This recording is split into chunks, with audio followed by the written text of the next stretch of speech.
This guy is saying that his dad was part of a mermaid hunt in the 1980s. And even though he said, admittedly, I'm not sure if my dad was telling me the truth, I don't know why he would lie about this. Like, he was a pretty straight shooter, pretty straightforward man. And if you're new here, Spooky Scary Storytime is a series where I share listeners' allegedly true stories about the creepiest or most unbelievable things that's ever happened to someone that they've never shared. And I know other stories like this exist, right? Like, I know that other people have told stories or shared stories on this app and others about mermaid hunts.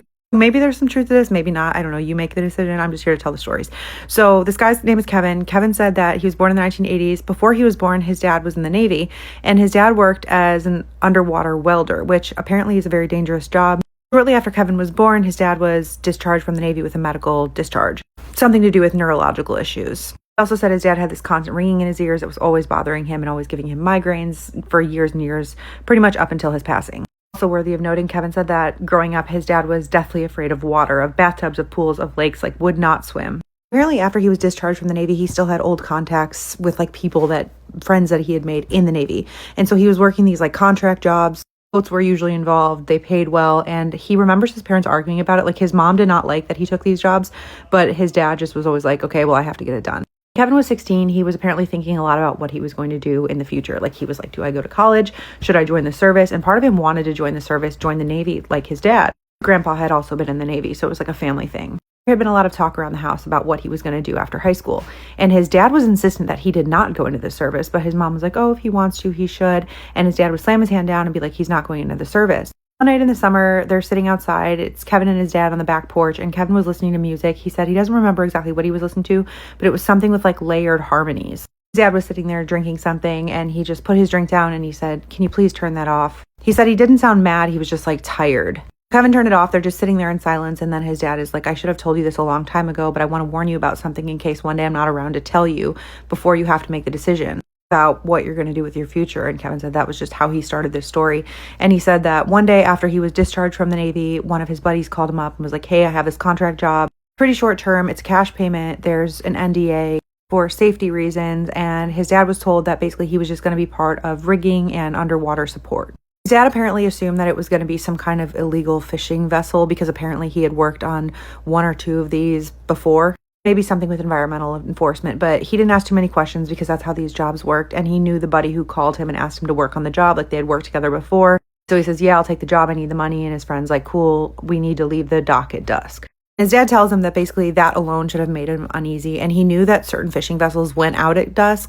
It was the boat that should have unsettled him because the boat didn't look like normal fishing vessels. That's where apparently very fine and threaded with metal filaments. The winches were military grade. Hold on. To look up what that meant, but it's basically the mechanical device that like pulls up anchors or pulls up tension lines. The floodlights on the boat were designed to shine straight into the water instead of across the surface like on normal boats. Kevin's dad gets there. He notices very quickly that the crew is very stern, like nobody's cracking jokes, nobody's talking to each other, and he didn't recognize anybody except for his buddy. He notices as they're getting onto the boat that one guy makes the sign of the cross. Another thing he thought was strange was one guy was like eating a can of tuna, and he asks another guy if he wants some, and that guy says, I don't need anything from the sea. Before they take off, somebody hands out headphones, and they're like medical grade, like noise canceling, super tight against the skull. And Kevin's dad asks why, and somebody just says protocol. Once they were far enough out, the sonar picked up some shapes that were moving coordinated like around the boat. He said they knew they weren't whales or sharks in the way that they were moving and like the patterns that they were swimming. Kevin's dad was just like waiting for instruction, but he noticed that the crew was calling them contacts, not animals. He heard people rushing around talking about vocal events and containment failures. He said that that's when his dad realized that this was not a fishing operation. The nets were deployed vertically, which meant they were trying to catch something swimming upward. He said they baited the water with something organic that came in these big glass jars.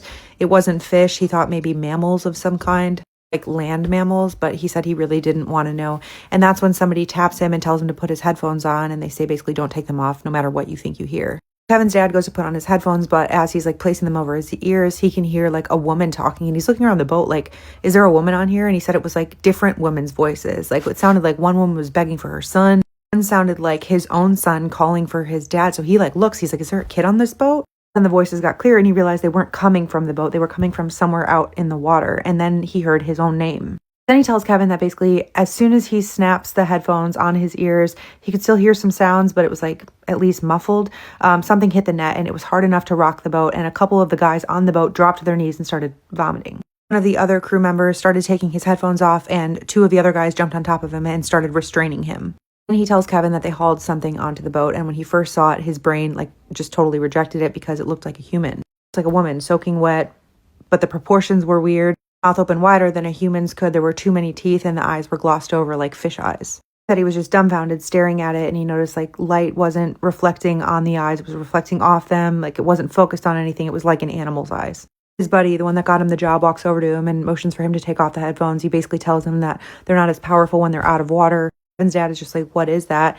And he said, look, this isn't what it looks like. This isn't hunting for sport. This is thinning them. Like, this is population control. Kevin's dad is like, well, what is it? And his friend's like, you know what it is. And Kevin's dad is just like, these aren't real. These don't exist. And he says, yeah, well, everybody knows that if you tell people that they exist, they're going to go looking for them. That's when Kevin's dad said that this thing looked at him and asked about Kevin. And he said, is he at home? Is he sleeping? Asked him if Kevin still wakes up crying at night. And that's when his friend, he said he did it with something that looked like a cattle prodder that he told him later ruptured its insides with vibration. Once it was done, they headed back to shore and everybody was silent, but Kevin's dad could not get his mind around what he just saw. So he's asking his friend, he's like, well, why just one? And he said, that's all we can handle. That's all we can do in one night. And Kevin's dad was like, but why? And his friend basically tells him that they disrupt underwater cables, they interfere with submarine sonar. A lot of sailors had gone missing near certain vocal hotspots, but that the reports kept getting buried. Also tells him that it's dangerous because they know how to imitate people. Apparently he was paid handsomely and he went home, but he never returned back out to sea. And that was apparently the point that he started hating bathtubs, hating water. Apparently he never listened to music again. He developed chronic tinnitus, the ringing in your ears. He would wake up thrashing from nightmares, fighting something invisible. And that was the end of the story. And so Kevin's like, well, what was it? His dad apparently just told him, son, I already told you what it was. He said, I need you to listen to me and not go near the water.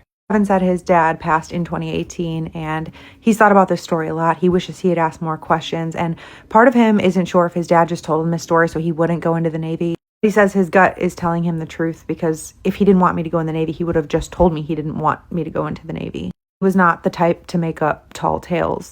He said he has found audio clips online of what sound like distorted voices in the water, which some people say are whale calls, but other people swear that you can hear voices and singing underneath them. His name was changed, but he'll be seeing the comments. Let him know if you have thoughts. I love stories like this. I love the weird ones. So if you have a story like this, please feel free to send it in. We would love to hear it.